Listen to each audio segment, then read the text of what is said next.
Qual é a fiabilidade dos testes PCR na Tanzânia? Deu positivo para Covid a uma papaya.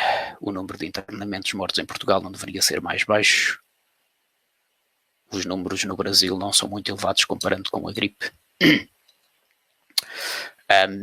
Os testes PCR por si não se pode falar em fiabilidade. Os testes deve-se falar em sensibilidade e especificidade. São precisos os dois números para especificar os testes, a qualidade dos testes, a fiabilidade. Na verdade, são dois números, tipicamente. Os testes PCR são relativamente bons quando dão positivo. Quando dão negativo, é conveniente fazer um segundo teste, essencialmente. Ou seja, os falsos negativos são relativamente altos para um teste desta natureza. Os falsos positivos são muito menos raros. Portanto, ele é capaz de detectar quantidades muito pequenas e tem o que provável.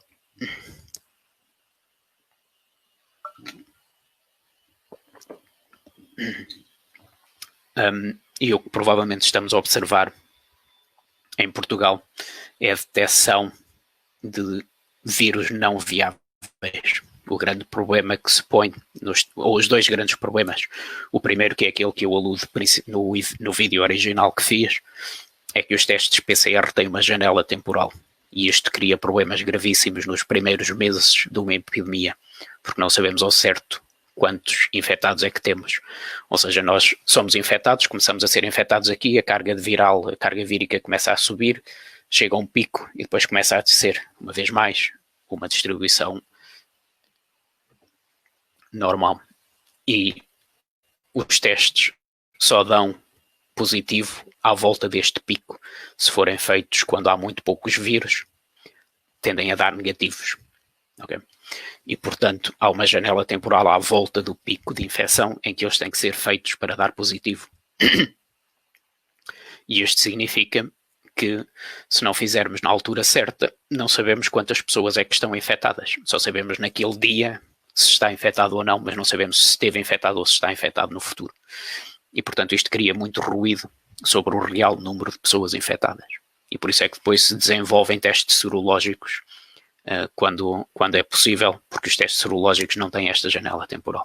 Portanto, o primeiro problema do PCR é este, e isto cria então as mortalidades, as taxas de mortalidade gigantescas na China.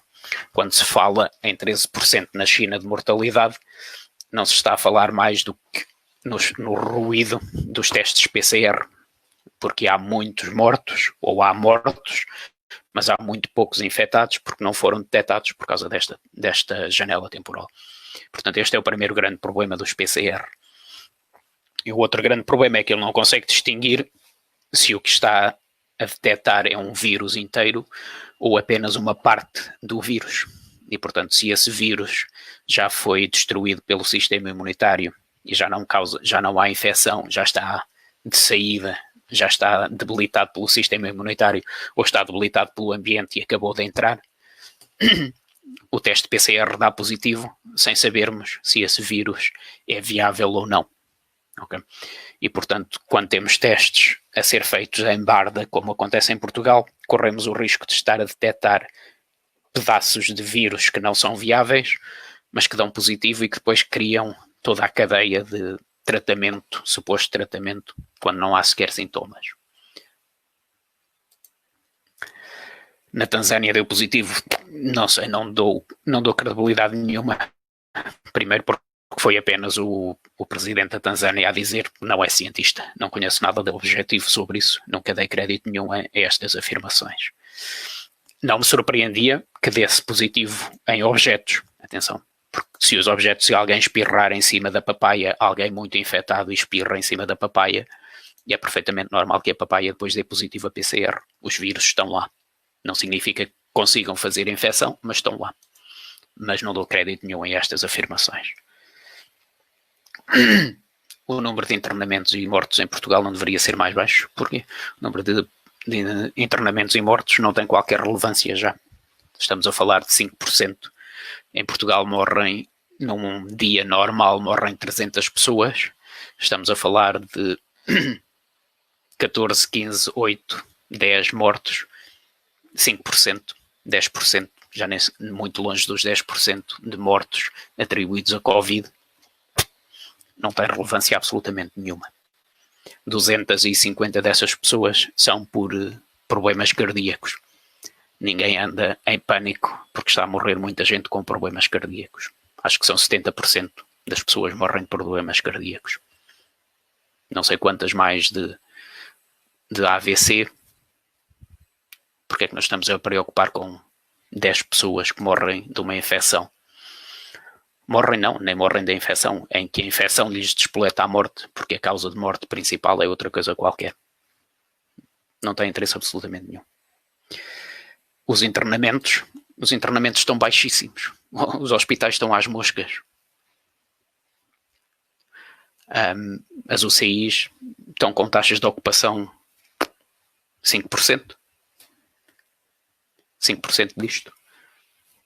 Acho que estão 60 pessoas internadas atualmente. Há 600 camas do UCI. Qual é que é o interesse disto? Nenhum. A ideia era aplanar a curva. A curva está mais do que aplanada. A curva já não existe e continua-se nisto. Não há mortalidade. O país não tem mortalidade em excesso.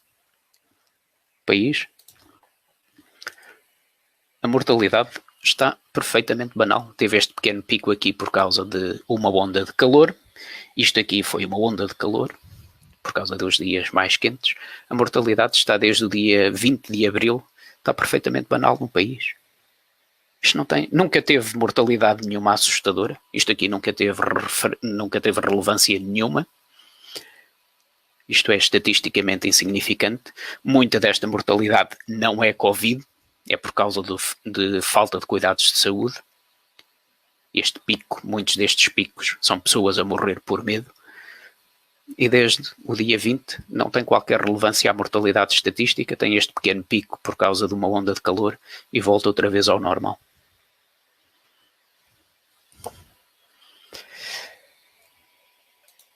Não há nada. Os números do Brasil não são muito elevados comparando com a gripe. Eu não conheço os números do Brasil ao detalhe. O que eu sei é que o Brasil é um país gigantesco. E, portanto, o número total de mortos atribuídos a isto não é de forma nenhuma chocante no Brasil.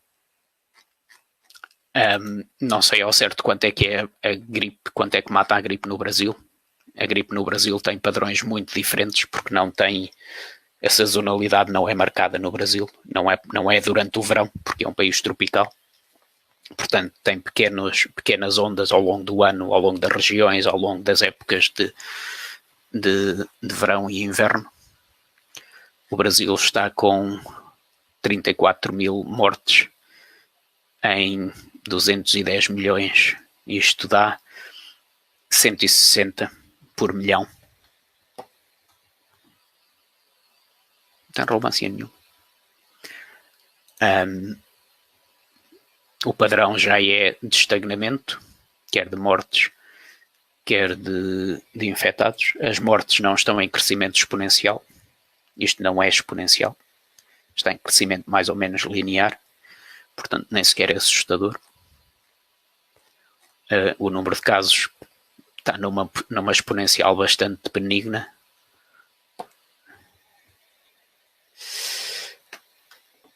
Portanto, o Brasil está a chegar a absolutamente nada.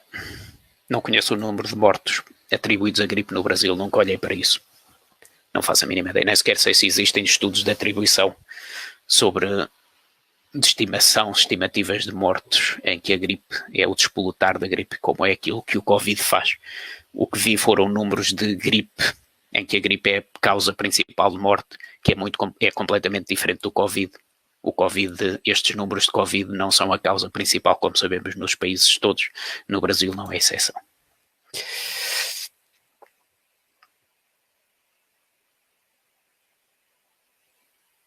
em 6 mil testes feitos na Lisboa, surgem cerca de 300 infectados diariamente. Se fossem feitos o mesmo número de testes no Porto, o número de infectados seria idêntico. Sim, são fantasmas. Enquanto andarem a testar, vão encontrá-los. Estes infectados não têm sintomas. O primeiro-ministro hoje mencionou números, mas foi qualquer coisa como estes 6 mil testes, 300 deram positivo, nenhum tem sintomas. Este tipo de absurdo. Sim, se fizessem no Porto ia dar exatamente o mesmo. Há restos de vírus, há vírus não infecciosos que não são capazes de infectar em número suficiente em todo o lado. Enquanto os testarem, vão nos encontrar. Certinho. Enquanto andarem à procura de gambuzinos, vão nos encontrar.